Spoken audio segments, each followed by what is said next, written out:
In the country's cities, many traumatic forced removals happened during apartheid. These displacements tore communities apart. Angelo Fick investigates the memories of the past which still linger in Cape Town's District 6 and Loyolo communities.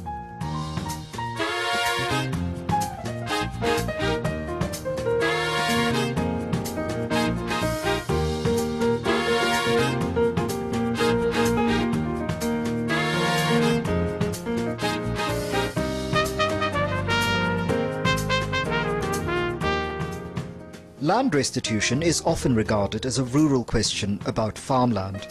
But with a history of forced removals across many of its urban areas, there are also claims conflicts in South Africa's towns and cities. District 6, in the heart of Cape Town, is perhaps one of the most infamous sites of such degrading displacements.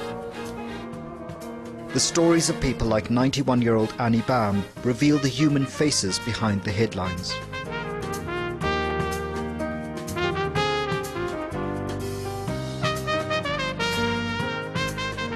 I got married in Mackenzie Street. We stayed in Buck Street. I grew up there. And when I went to Trafalgar High in Standard 7I, we moved to Mackenzie Street. And from there, I got a job and I worked and I got married there. You know, Cape Town was such a lively place because there were gangsters, groups. I won't call them gangsters, groups, and they would sit on the corner and sing, but they would harmonize. Ooh, you know, and when I lay in bed as a child, and they come past and they go home, then it's like, in Afrikaans we call it heimwee. I asked my granddaughter, what noem jy dit?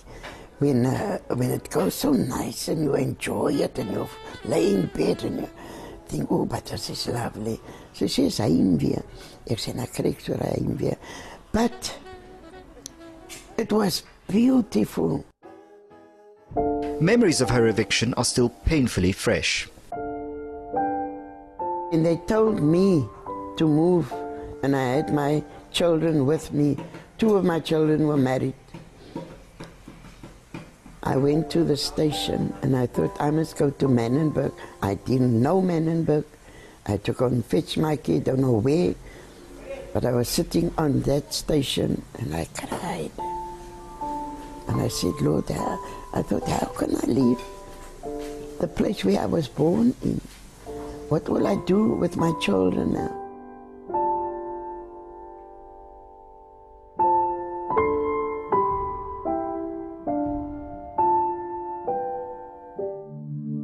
Now that she's returned, little of what she remembers is still around.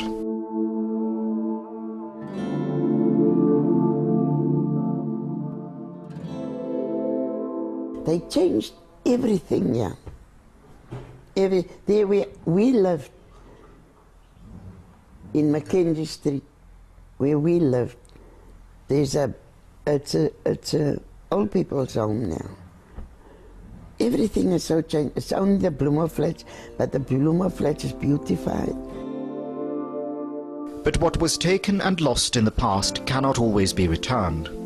The city of Cape Town has an expansive vision for the development of the area where Annie Bam now lives. The development framework proposes high-rise and high-density in the districts. It proposes mixed-use development comprised of residential, business and public facilities, basically. So if you look at it, business, it's being taken care of, residents in terms of residential units or houses in the area, and community facilities, it's also being taken into consideration. But there are concerns about how much the community will be directly involved in the plans. Technically, again, the land belongs to CPUT. And on the one hand, there's a kind of argument that says that people can do what they want to with land that they own.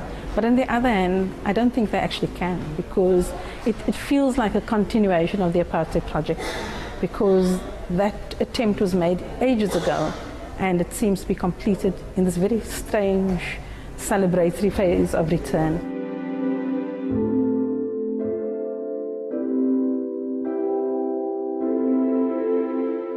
They're building something there for the students also, and the people is not so satisfied with it because that's part of District 6. They're building for the students, college people, and we used to stand up there with placards, and I used to stand with them to disagree about what that is going to do, but I don't know what they're going to do now. People need housing, people want to see development, and so if you offer people something that looks like it's going to further the interest of their housing needs, the interest of memorialization kind of becomes secondary to that. And we're trying to make the argument that the two need to speak to each other. The one, and what's happening now is development is obliterating memory. On the other side of the mountain overlooking False Bay lies Simonstown.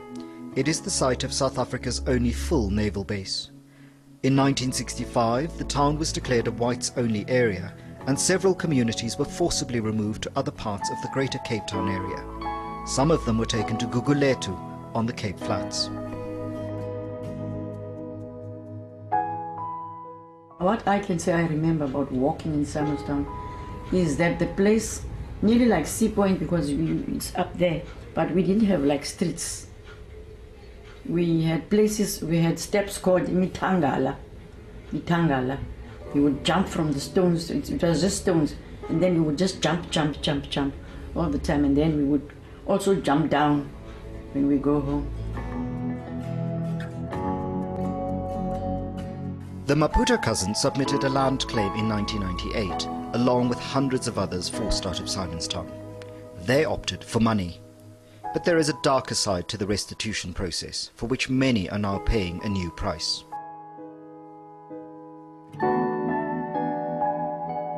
So when the restitution process came, what happened was they gave the community a choice. You can either receive financial compensation or you can get your land back. And the land was taking time, it was very difficult, so we split the community into two groups. One was getting financial compensation, the other getting land. But this simple move ended up tearing this community apart.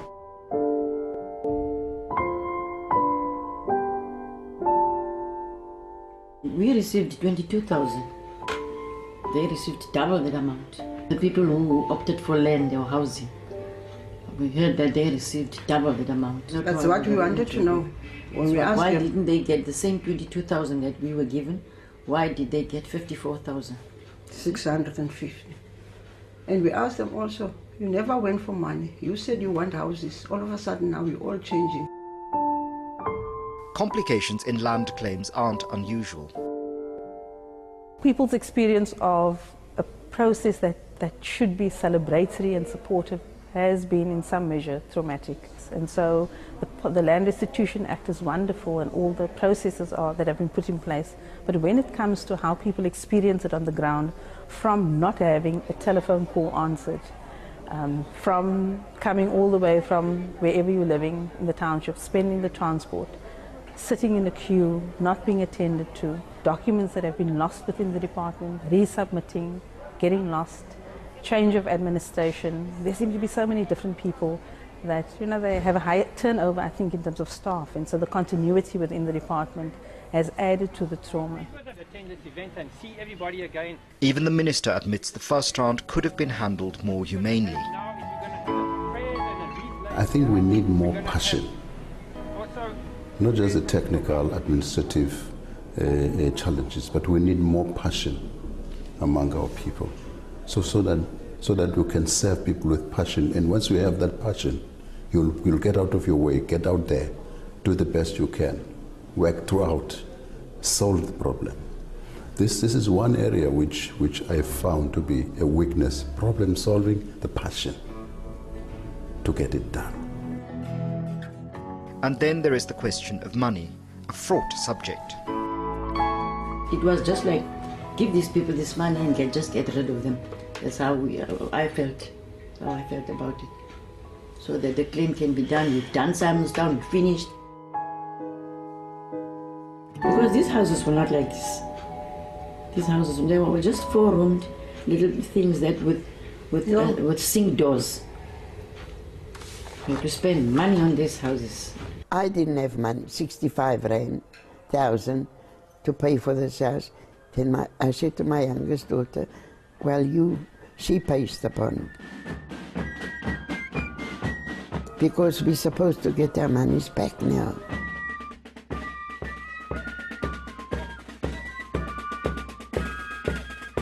Every year on Heritage Day since 1994, many people from the communities removed from places like Simonstown and District 6 return to their former homes to remember the way things were and to reinscribe themselves into a history from which they have been erased. Angelo Fick, Cape Town. For more information on eNCA's land reform series, visit our website at enca.com. Also, look out for our special panel discussions where experts will thresh out some of the country's key land reform issues. I'm Xoli Mgambi, and thank you for watching.